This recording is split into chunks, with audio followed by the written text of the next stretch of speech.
Weekend by RK అనే ఒక కార్యక్రమాన్ని తీసుకొని అది ఎప్పుడు వస్తూ ఉంటే చాలా విషయాలు మాట్లాడుతుంటారు. చాలాసార్లు అబద్ధాలు ప్రచారం చేస్తూ అవాస్తవాలు చెప్తూ రాజకీయ నాయకుల పట్ల రకరకాలుగా మాట్లాడుతూ కూడా చాలా కథనాలు ఇవ్వటం జరుగుతుంది. కానీ మొన్న ఇచ్చిన కథనం చూస్తున్నట్లయితే దాంట్లో జగన్ గారి మీద ఉన్న కోపం, జగన్ గారి మీద ఉన్న అక్కసు, జగన్ గారికి జనంలో ఉన్న క్రేజ్ని చూసి భరించలేక స్త్రీ జాతిని అవమానించే విధంగా, స్త్రీ జాతిని మీద దుష్ప్రచారం చేసే విధంగా, మొత్తం ఆడపడుచుల్ని పట్ల అసభ్యకరమైన మాటలు మాట్లాడుతూ దాన్ని కేడర్కి అంటగడుతూ చాలా దారుణంగా మాట్లాడడం జరిగింది. దీన్ని మేము తీవ్రంగా ఖండిస్తున్నాం. ఎందుకంటే జర్నలిజము ఫోర్త్ ఎస్టేట్ అని ఎంతో గౌరవంగా చూడటం జరుగుతుంది.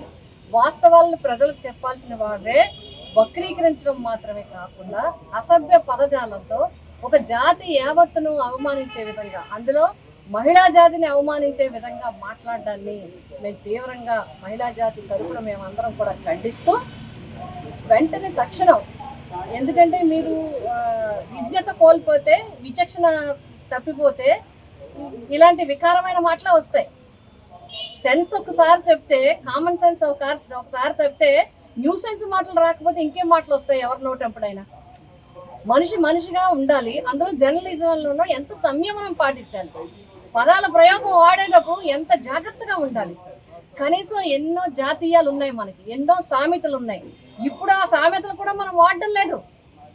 ఎందుకంటే సమాజంలో పరిస్థితులు, సామాజిక పరిస్థితులు మారాయి కాబట్టి దానికి అనుగుణంగా అప్డేట్ అవ్వాల్సిన మీరు మరింత కిందకి దిగజారిపోయి జగన్ గారి మీద ఉన్న కక్ష, అసూయ, ద్వేషంతో ఏది పడితే అది మాట్లాడాలనుకుంటారా? కేడర్ని కించపరచాలనుకుంటారా? మీకు తెలిసే ఉంటుంది, ఈ 2 సంవత్సరాలు కావస్తున్న దాంట్లో అధికారం అంటే రకరకాల కారణాల వల్ల పక్కకి వెళ్ళింది, కానీ జనంలో జగన్ గారికి క్రేజ్ పోలేదు. వైసీపీ కేడర్లో ఆయన అంటే నమ్మకం పాలేదు. ఇంకా భరోసా పెరిగింది. జగనన్న ఎక్కడుంటే అక్కడికి వస్తాం, జగనన్నతో మేము ఉంటాం, జగనన్నే మాకు దైవం అనేలాగా అందరూ కూడా కేడరు. మీరు ఎన్ని రకాల ఆబ్జేయాలని చూశారు, పెళ్లికి వెళ్తే ఆబ్జేయాలని చూశారు, పరామర్శకి వెళ్తే ఆబ్జేయాలని చూశారు. ఎన్ని చేసినా సరే వేలాది జనం కొండలెక్కి, గుట్టలెక్కి, గోతుల్లో దిగి కూడా జగన్ గారి దగ్గరికి వచ్చారు. ఇంకేమీ చేయలేక చేతులు ఎత్తారు.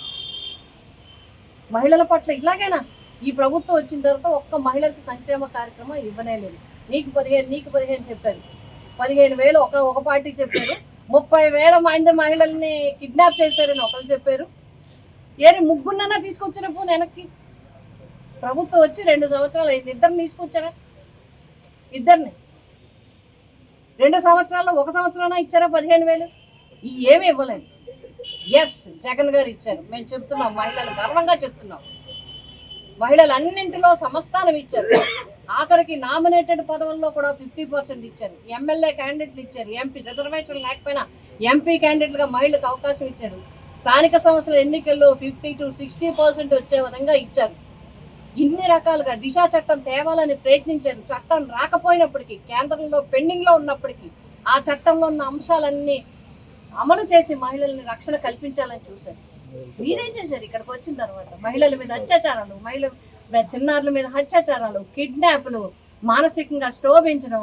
ఒక అమ్మాయి ఇంగ్లీష్ నేర్చుకుంటే బెండపూడి స్కూల్లో ఆ అమ్మాయిని అవమానకరంగా మీరు మీడియాలో పెట్టి, ఇబ్బందికరమైన పెట్టి తల్లిదండ్రుల్ని, ఆ స్కూల్ని, ఆ స్కూల్ టీచర్ని, ఆ పిల్లల్ని అవమానకరించారు. అదేవిధంగా ఒక అమ్మాయికి పట్టా వచ్చిందని ఆనందంతో ఆ అభిప్రాయం చెప్తే ఆ అమ్మాయి ఆఖరికి సూసైడ్ చేసుకునే వరకు మీరు వదిలిపెట్టలేదు. ఇలా ఎన్ని సంఘటనలు? టీచర్స్ని, ఎంప్లాయర్స్ని పార్టీ పేరు చెప్పి ఎంతమంది మహిళల్ని మీరు బాధించారు? ఎంతమంది ఎమ్మెల్యేల మీద మహిళల మీద అత్యాచారాలు చేసినట్టు ఎన్ని వచ్చాయి? సాక్షాత్తు ప్రపంచ ప్రఖ్యాతిగాంచి అతి పవిత్రమైన టీటీడీ చైర్మన్ మీద కూడా మహిళల మీద వచ్చింది. మీరు ఎవరిని అనరు. నేను 3 పార్టీల కూటమిలో ఉన్న 3 పార్టీ పరంగా, ప్రభుత్వ పరంగా ఏం చేయలేదు, పార్టీల పరంగా ఒక ఏబిఎన్లో ఒక ఈ వీకెండ్ కామెంట్ అని చెప్పినప్పుడు అందులో మహిళల్ని పరువు ప్రతిష్టలు దిగజార్చే విధంగా మాట్లాడినప్పుడు మహిళల మిగతా మీకు ఏం నచ్చితే అది వాళ్ళకి సపోర్ట్ చేసుకోండి. మహిళల గురించి నీచంగా మాట్లాడినప్పుడు దాన్ని మీరెవరైనా ఖండించారా? ఒక్క పార్టీ కూడా ఖండించలేదు. దీన్ని బట్టి మహిళల మీద మీకున్న గౌరవం ఏంటి అనేది అర్థమవుతుంది.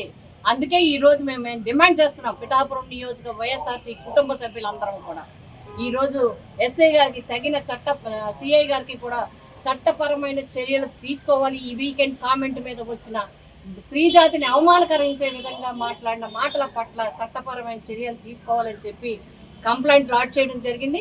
అంతేకాకుండా రాధాకృష్ణ గారు నైతిక బాధ్యత వహించి ఇటువంటి పదజాలము పెట్టి స్త్రీ జాతిని అవమానించినందుకు స్త్రీ జాతి మొత్తానికి తక్షణం క్షమాపణ చెప్పాలి.